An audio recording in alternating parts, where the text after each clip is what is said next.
Hi there and welcome to another video. This is Jennifer McGuire. So today's video I'm calling Watercolor for Non-Watercolorers. So basically I made up a word there, but what this video is about is watercolor when you really have no idea what you're doing. So that is me. I don't know the basics or the rules or the terms associated with watercolor. I just like to play with watercolor. So you'll hear me say things that aren't technically right or the way you're supposed to do things or anything like that. But there are so many other people out there that are good at those things. And I will link to those great artists below. There are also people out there who just want to learn how to watercolor, learn all the ways to get great results.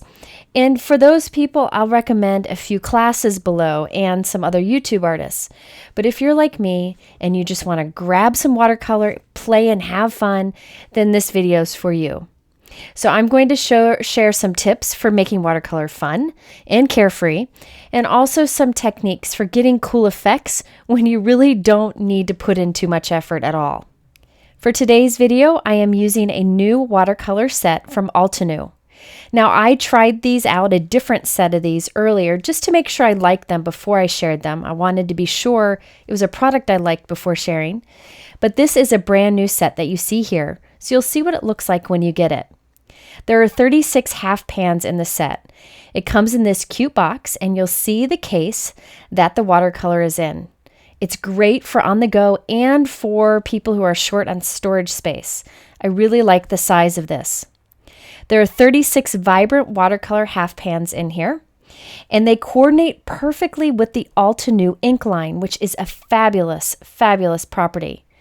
On the back of each of the little watercolors is the color of it, so you know what color ink it coordinates with. And I'll talk about that in this video. There's also a place to put watercolor brush or two in the center, and you can store a little palette on the top if you want to, and I'll show you that too. These are intensely pigmented, and they fade minimally when drying. I find that the colors are beautiful, and they almost get creamy if you have very little water with them. And they remind me of the Gonzai Tambi watercolors that I've used many times in the past, but I like the compact size of this. You can also buy this case empty if you want to put your own watercolors in it. It comes with a water brush, but there are 3 different size water brushes available from Altenew also. There are also these 2 watercolor palettes, the large and the medium, and this has basically no color to the palette, so you can mix your own watercolors on there and get a sense of what the true color is. These are nice and thick, very, very thick, so they'll hold up nicely and you can use them often. Okay, let's get started with the watercolor. I need to fill my watercolor brushes. I wanted to show you, I have this water wash bottle that I keep in my craft room full of water, so that whenever I need to refill a watercolor brush or a spray bottle, I can just grab the water from this. That way I don't have to go to the sink often. It's perfect for filling these watercolor brushes, and I find it very handy to have. In today's video, I'm using the small and the large watercolor brushes from Altenew. There is also medium size. Now I want to do a little palette where I show all the different colors in this set. So I cut a piece of Tim Holtz watercolor paper to 5 by 7 inches. And I'm just drawing some pencil lines kind of randomly across this as guides for where I put my color swatches. Now there are professional ways to swatch your watercolors. People are really good and clever at this. I just want to see what the colors are. So I'm not doing anything fancy with this. I am just putting a little blob of the color onto this paper, and then I'll laminate it afterwards so that it withstands me carrying it around and storing it and such. So after I have my pencil lines as a guide, it's time to start putting color down. I'm using Tim Holtz Distress watercolor paper for one reason, and that is because it is bright white.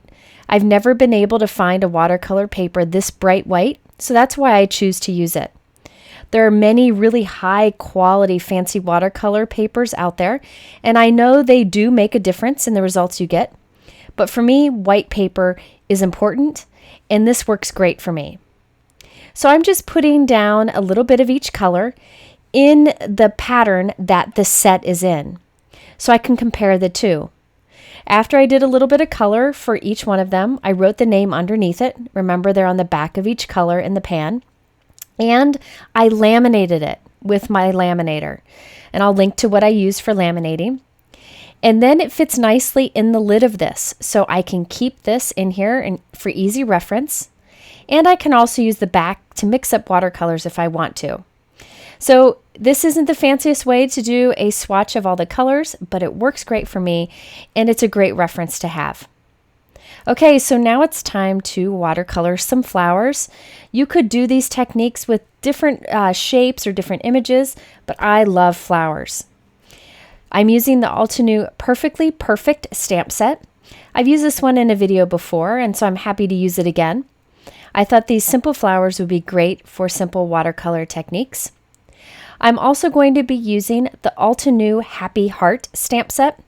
This one has some fun sketchy flowers. I'll be using the ones at the bottom of this stamp set. And finally, I'll be using the Altenew Starry Flower stamp set.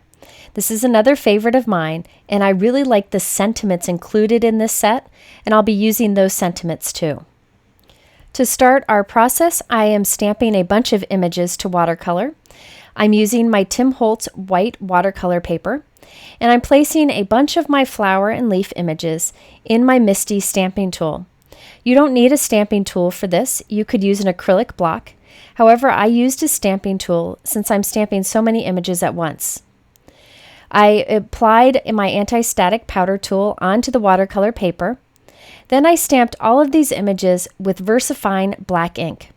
This is a black pigment ink that stamps nice and crisp, but also stays wet so you can add clear embossing powder to it so that I can heat emboss all of these images.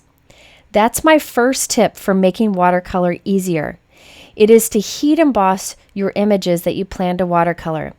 That way, the heat embossing kind of forms walls that contain your watercolor, and it keeps it easier to kind of stay in a little area and not go outside of the lines.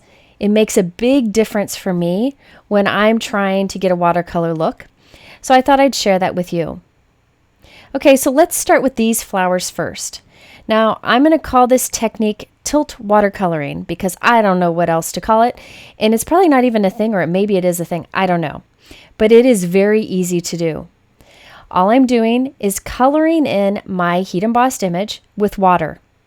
I'm using a water brush. However, I also have some water on my desk, on my glass work surface here. It's just a little puddle of water where I dip my brush. I find that if I squeeze my brush, I can't really control the water as much, but I do like using the water brush. So I use a combination of the water in the brush itself and off to the side. So my flower is completely saturated with water. It's completely shiny from water when I tilt it in the light. All I'm doing is picking up a little bit of the pink watercolor and dropping it towards the center of the flower and spreading it out a little bit. Then I'm tilting my paper. So I'm pulling the top of it up. When I do that, the color kind of pools down towards the bottom, leaving the top tips of the flower very soft. So what I'm going to do is put this color down. You see it's kind of even here, but when I tilt it, it pools down. So when I set this aside to dry, I will have it tilted up a little bit, put it up against some books, and the color will pool down towards the bottom, and I'll get this beautiful blending of color that is just easy and effortless to get. Now I know it's not perfect. That's another tip that I have if you just want to do watercolor for fun and not really have to worry too much about technique, and that is to ignore the light source, to not think about what looks realistic. Just have fun creating. And for me, techniques like this are what make me happy, where I don't have to overthink it and I can just play with color. So I'll do the same thing to the other flower. I'm filling each of the petals with a good amount of water. Enough water that there's a shine when I look at it from the side.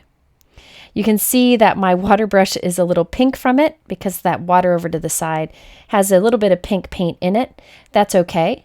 Once I cover the whole flower with water, I will dip into that pink paint. That's the puffy heart pink paint over on the left. and just put touches of that towards the center of the flower and towards the insides of the petal. You'll see this is just a great way the color starts moving on its own, and I'm tilting the paper a little bit to help the color move downwards, and then I'll tilt it up even more as I let it dry. You could do this technique with multiple colors, but this is my favorite when you're doing one color on an image. So I will set this aside with a little bit of a tilt, so about 45-degree angle. Let it dry, and here's the flowers that I end up with.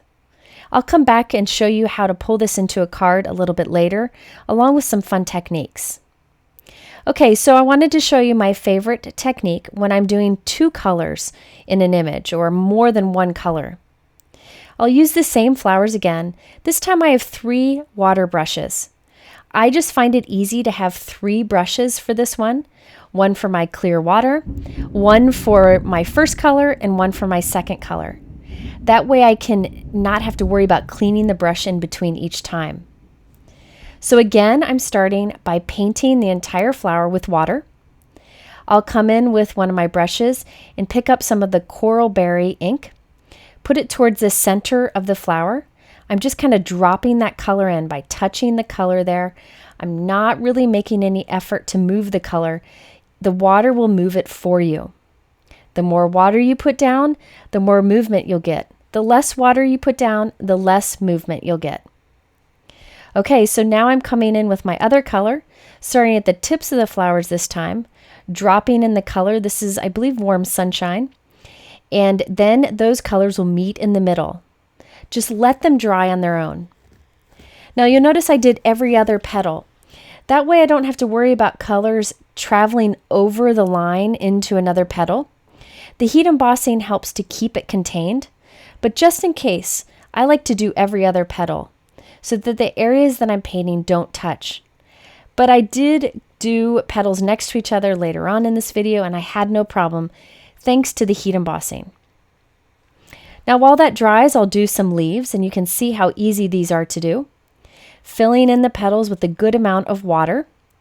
Then I will come in and touch a darker green color towards the inside of the leaves, and then a lighter green color towards the outside. And you can see how the water moves the color. The color on the inside that I'm doing is the forest glades, and the color on the tips is the frayed leaves. Now there might be a little white between where those colors meet. Don't worry about it. That white gives a fun highlight look, or the color will actually move on its own as it dries to fill in that space. Now while the leaves dry, I can go back and finish my petals, filling them in with water, then adding a little drop of the coral berry to the inside, and then the Warm Sunshine to the tips. You can even do 3 colors or 4 colors this way. Really all you're doing is letting the water move the color for you. I figure this is a great way to get a lot of color on your image without having to really know what you're doing. So I let this one dry on its own. I didn't tilt it or anything, and here you can see the results that you get. Really easy to do and very vibrant. Okay, my next technique or example I wanted to show you is kind of like the first with a little bit of a variation. For this one, I'm doing all pink again. I'm starting by painting in my flower with clean water. You want to make sure there's enough water in there that the color moves on its own, especially with this example. I'll go ahead and put a little bit of the puffy heart paint towards the center, and you can see how it starts to move out already. Then I'll put a little bit of that puffy heart pink paint towards the tips of the petals. There is a lot of white in between where there's just water. That's okay. The water will move on the color on its own, and you'll get these beautiful highlights on the flower. So for this one, you just put color on the center, color on the tips, let it go on its own, let it just move and then dry on its own, and you'll end up with some beautiful flowers with some gorgeous highlights towards the center of the petals. So there you can see what they look like when they dry. Okay, my next 2 examples show that one of the advantages of using watercolor is that watercolor has a very carefree look to it. It doesn't have to have every nook and cranny colored. You can color outside of the lines, and all of this is welcome with the look of watercolor. So for this example, I'm using a lot of water with a little bit of blue paint to color in each of these flowers. I am not spending a lot of time making sure that I have an even amount of color or that I'm staying inside of the lines or anything like that. But then I go in with purple and drop a good amount of purple towards the center. Then I just let it do its thing, just like I did on the other examples. The color will blend together and you'll get this beautiful bluish purple colored flower with a heavier purple towards the center. So you'll see I'm going and putting more of the blue down. Some of the flowers I'll make darker, some of the flowers I'll make lighter. Not because I did it on purpose, it just depends on how much paint I had on my brush versus water. And that's the fun of watercolor. You don't have to worry about it all matching perfectly. So again, I'm just putting a light bit of blue watercolor down, then putting a touch of the dark purple, the deep violet color, towards the center of each flower, and just let the water move the colors together. Now parts of this image are supposed to be green, I believe. I probably colored some of them blue already. However, some are still waiting to be painted green. You could see I squirted some water right there onto my glass work surface. And I pick a little bit of water up from there, along with a little bit of green paint, to color in some of the areas green. Now some people work better with a water brush. Some people work better with a brush that you dip in water. I just happen to use both. And I encourage you to try out which works best for you. Everyone is different. Here I'm putting a big drop of yellow paint with some water into the center of each of the flowers, just to add a little bit of yellow to those. And we'll come back and finish this card in a bit, but you can see how the blue and purple work so well together. Now, remember how I said with watercolor, one of my favorite things is to not worry about being realistic? Well, here is my make-believe rainbow flower. This one was so fast to do. You can see I'm going in and filling this one in with water first, putting a heavy amount of water down, and then I'm just going and dropping in some color. Doing some yellow, then I'd kind of move on to orange, and then we'll move on to some coral berry colors. Notice that there is no effort going into this. I just want my colors to touch, and then that heavy amount of water I put down will help move those colors together. I had to put more water towards the top since it was starting to dry, and then I can go ahead and put in some colors up there too. So with watercolor, sky is the limit. I encourage you to just try anything. Don't worry about following any rules. Don't worry about doing what's realistic. Just have some fun. Now, before we move on to turning these into cards, I did want to mention a few things about these Altenew watercolors. I really like how creamy and smooth they are. When you use very little water, they become very creamy, and that's one of the things I really like about them. Now, I don't have a lot of watercolors. A lot of people are buying those tube watercolors and all these fancy different products. I don't have many, but this one really fits my needs. It's compact. There are lots of colors. The colors match the inks that I use, and the quality it's artist grade quality. It's a great quality paint. So you'll definitely be seeing me use these more in the future. Okay, so now let's start making some cards. I have some techniques to share with you along the way. Now for this one, I did some dry embossing with a die.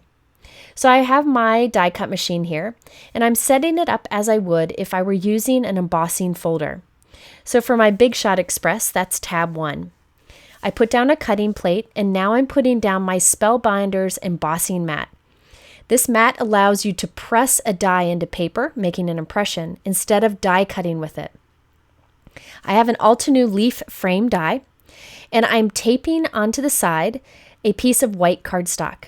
So I've kind of created a little book here. This little book will help me with this technique. I'm taking Altenew Puffy Heart Pink ink, and I'm just lightly rubbing it against the raised cutting lines of the die. Very, very lightly. I'll then close the book, close the paper onto the die, making sure the paper doesn't shift. I'll lay that onto that embossing mat, and then I'll run it through. This presses that die into the paper, and it presses that ink into the paper. So what you'll end up with is lots of texture and a very thin line of pink ink. And the fun thing is that pink ink that we use there matches the pink watercolor that I used on these flowers. I really like that my ink now matches my watercolor. So I kind of arranged the little flowers on my card, just kind of laid them out, took a picture with it, and now I'm gluing them all down. When I'm gluing things down like this, I like to use Gina K Connect glue. This is a strong liquid adhesive. While it's still wet, you can move the pieces around, kind of peel it up and tuck other little flowers and leaves behind it. Really makes it easy for positioning things. Once it dries, it holds really tight, and you don't have to worry about anything coming undone. And by the way, I did fussy cut these flowers out. However, there are coordinating dies available that you could use to cut them out. I just like to cut up right up against the edge whenever possible. Okay, so for a sentiment, I used the Altenew Cross Stitch Flower Stamp Set. I've used this one many times because the sentiments are great in here. And I used a few of these sentiments on today's cards. So I white heat embossed a sentiment on some pink cardstock and glued that right across our flowers. I also added some Lucy's Cards pearls to the background and some tonic black Nouveau drops to the center of the flowers, which I'll show you a little bit later. I added this all onto a pink note card, and I have a pink matching envelope. I like that little bit of texture and ink in the background perfectly matches the watercolor flowers that we created. Okay, now this next example, I took advantage of the fact that I have inks to match my watercolor by creating a sentiment strip that matches my flowers. So here I'm using the Altenew Dotted Scales Debossing cover die. I have some white cardstock, and I'm running this through my die cut machine as I would with any die. This die cuts a 4 1/4 by 5 1/2 inch piece and pierces tiny little holes in a scallop pattern that is just a great subtle backdrop. Next, I'm creating my little sentiment strip. I'm using a sentiment from that Altenew Starry Flower stamp set that I showed you earlier. Sorry, my head gets in the way, but I'm stamping right up against the edge of the paper so I can easily cut this into a sentiment strip. I use Coralberry ink and Warm Sunshine ink. So the sentiment I actually cut in half so I could do each line of the sentiment in a different color. And those are the same colors that I use for the watercolor on my flower, so I know they'll match perfectly.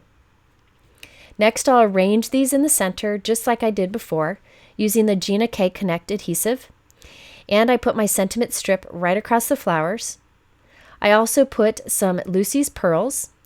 And here I'm putting that tonic Nouveau black drops in the center of the flower, putting tiny little drops just to give a little bit of darkness, a little bit of contrast, and a little bit of texture. You can also see how those colors work great together for a watercolor look on those flowers with very little effort at all.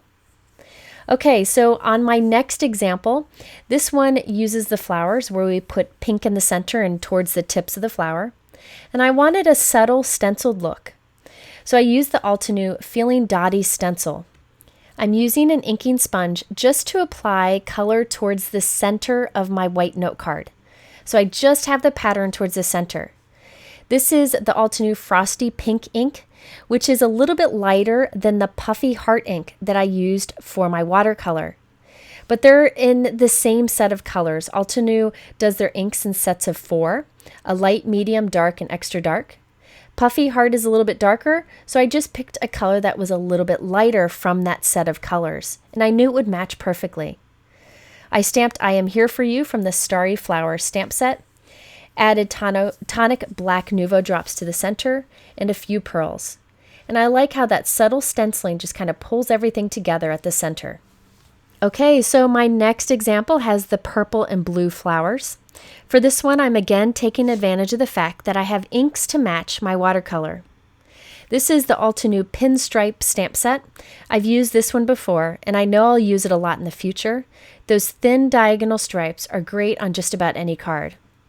For this card, I'm actually only stamping the stripes on part of my card. So I'll put it into my stamping tool. You could just use this right on your desk if you wanted to. I have my white note card in there. I'm taking the diagonal line stamp and putting it right along the edge only. I'll stamp that with a Caribbean Sky ink, which matches the watercolor that I used perfectly. Now this gives just a little subtle look on the background, and I like how this could be used for one layer card if I wanted to. Okay, so now I have two sentiments. The Hello is from that Pinstripe, And the To My Sweet Friend is from that cross-stitch stamp set I showed you earlier. And I'll stamp part of my sentiment with a dark purple ink and part with a blue ink. And again, those colors of ink match the colors of watercolors that I used on my flowers. I added my flower piece with foam tape, and by the way, I cut this out with the coordinating die. And then I added little yellow gems to the center of each of the flowers, just for a little bit of sparkle. It's actually a very simple card to make, and I think it'd be fun to do a set of cards, but do a different bit of coloring on each of them.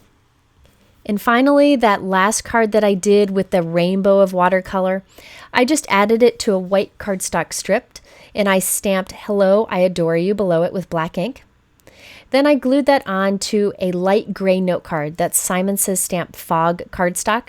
It's a perfect soft neutral gray to put behind bright colors like this. This one was definitely a quick one to put together.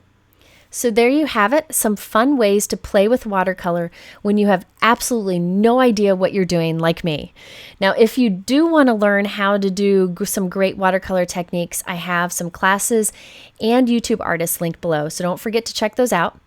But if you want to see more about these projects, they're on my blog. You can click over there.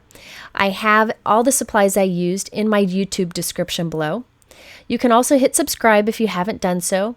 If you want to share this, click that share button. I'd love for you to do that. I appreciate you spending time with me. Have fun watercoloring, and we'll see you again soon.